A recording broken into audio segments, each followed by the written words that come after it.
California Governor Gavin Newsom has signed a law requiring social media companies to consider children's health. The law, the first of its kind in the United States, will affect platforms like TikTok, Facebook, Twitter that operate in California. They'll have to consider the health and well-being of children under a first of its kind bill signed into law on Thursday by the Canadian governor. Joining us to discuss further, CEO of Alpha African Advisory, Sanyade Okoli. Thank you so much for joining us. Good morning to you. And I think you're the best person to talk about this because you wear two hats as a chief executive and a parent. What do you mean? In fact, I think we have a quote. Let's put up a quote from Gavin Newsom where he said that, we're taking aggressive action in California to protect the health and well-being of their kids. What do you make of what he signed into law? Well, to be honest, I welcome it. The truth is, following the pandemic, the issue of emotional and mental well-being of children has come to the fore because so many of them have struggled. And for some, there has been this connection to social media, because if you think people were in lockdown, they were home, a lot of consumption of social media that didn't do the best for them, for their inner world. So it's not a surprise, and I welcome it. Cool. Okay. So on the other side, there's I think his name is Chris Merschin. He represents NetChoice. NetChoice is a company that represents a whole bunch of internet companies which have opposed the law. He says the law violates the First Amendment by chilling constitutionally protected speech and by infringing on the editorial rights of websites, platforms, and apps of all sizes and ideologies. What do you make of his argument?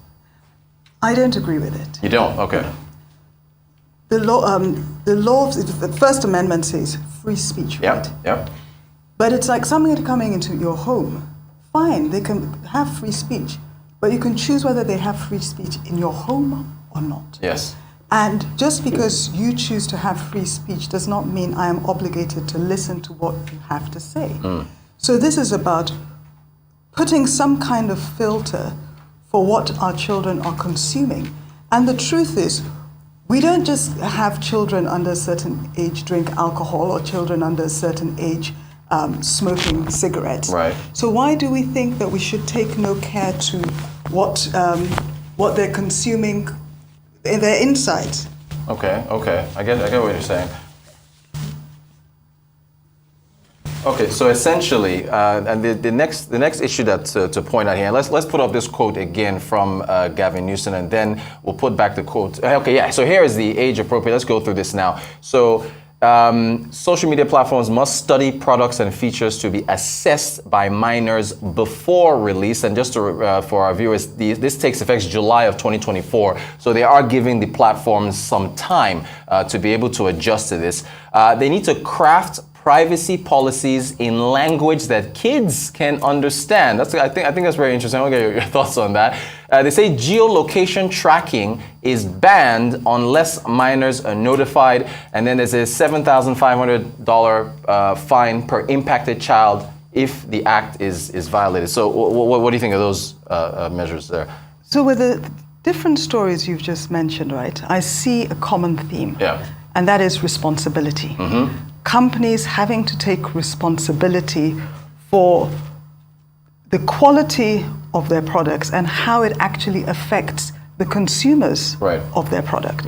So we know children have certain levels of vulnerability, and it is in the first instance up to parents, yes, because I know some would argue, well, why aren't the parents doing it? That was my next question. That was my next question. So fine, you can throw that in. But then also the state, because you can say, parents can protect the children physically, but you also have laws to protect children physically as well.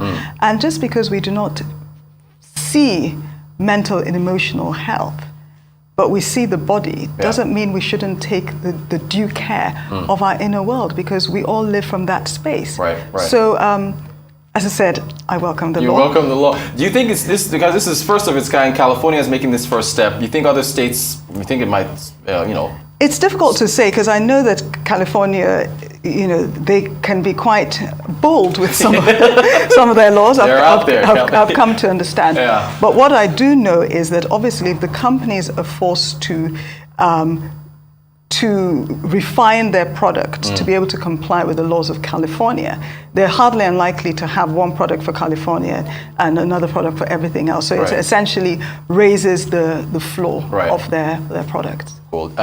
Something a little less contentious, the social media, number of companies coming together to say they're going to try to limit extremism and violent content. I take it you're in support of that as well. Absolutely. Absolutely. Though the terrorists will think it is indeed a contentious move, so it depends. There is something though. YouTube said it would expand its platform to remove violent content, even though that violent content from whoever posted it has no affiliation with any terrorist group. So I don't know, maybe if a coconut falls on someone's head and you film it, I don't know what qualifies as that, but what do you think? What do you make of that? I think that they're going to be reasonable because of the nature of their business. But I also think that it is their platform and they should be able to say what they will and will not tolerate on their platform. And it's the same thing. You can have freedom of speech, but I can choose whether or not I air your free speech on my platform or not. Gotcha. They also want to expand literacy, put out literacy campaigns for young users. Do you can that, and this is on the part of the companies, can that be extended to schools since we're so digital in today's day? And we're just talking about education in our last segment a moment ago. But yeah, so can curriculums be upgraded to include these media literacy studies that can help users? Well, what do you think? Was I asking too much? Curriculums can be. Would I want YouTube and Facebook to be the sponsors of this new curriculum? Personally, no. The skeptical part of me would think that they would shape it to suit them. Right. And at the end of the day, they're the same ones that the California are setting laws to actually protect our children against. Right. Interesting stuff.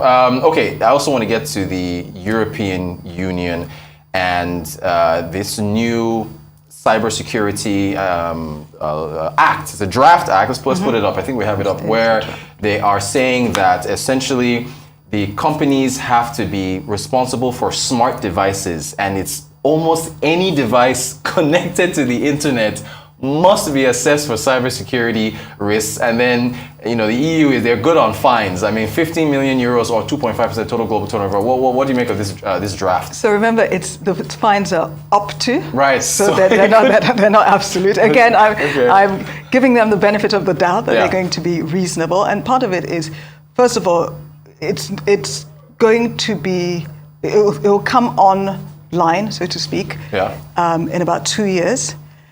And there are essentially two aspects is, compliance in terms of before you launch products, making sure that the risks have been mitigated.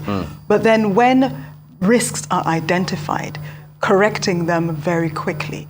So from the little I've seen, it does not seem like they're going too far or going overboard.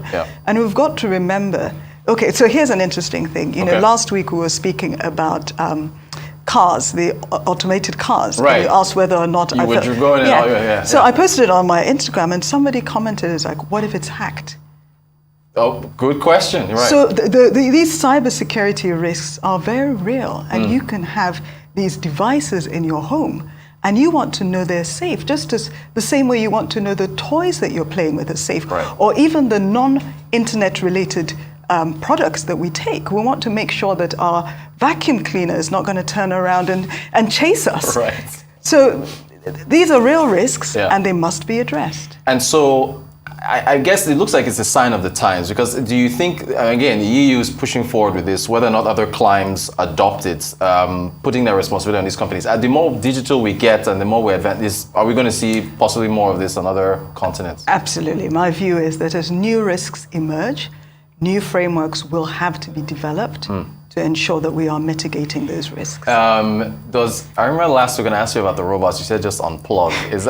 I told you, turn off the internet, turn off the electricity. You shouldn't face that risk. But so again, I think the theme for what we've discussed today is that you still have the opinion that the responsibility here lies with these firms. Since they're making money from all these products that they're selling, their responsibility must increase to make sure that everything that they're safe, from the platforms to the devices and so on. Absolutely. They already do that or have that obligation when it comes to non-internet related things. Yeah. And so it has to extend to other products and other services. Fine print doesn't count, where they tell you to, when was the last time you read the fine print? I thought I smiled when they said about privacy rules, etc., making sure that children can read it, which is great. Yeah. It is true. But when was the last time you read it? Anyone read any fine print? All right. And so, but back to the California issue. There was some talk that there might be lawsuits. It might be challenged. Do they have the right to challenge this, though? It's law now. Well, has it? Well, let's put it this way. You always have the right to challenge. Whether or not you will win is a different part. Right. It's a different matter. But absolutely, they should be able to challenge it. And it might be more about refining the laws. But I think the very spirit of the law, personally, I think it's difficult to fault. Do you think big tech companies have a target on their back? Nah. No? You have no? Because they're getting fined. In fact, fines left and right. Because they grew and they evolved and they innovated faster than. You want to say something? No, go ahead. Finish your point. Faster than the laws could catch up, and now the laws are having to play catch up with them. Are they too big? And can they get bigger? Because it seems where they're going, essentially, the tech companies. What is too big? How do you define too big? As long as they are being held responsible and we're making sure that the risks that they pose are managed, what is too big? That's a great question. We'll leave it there. It's fascinating stuff. I find it incredibly fascinating. CEO of Alpha African Advisory, Sanyade Okoli, thank you so much, sir, for joining us. Appreciate your time.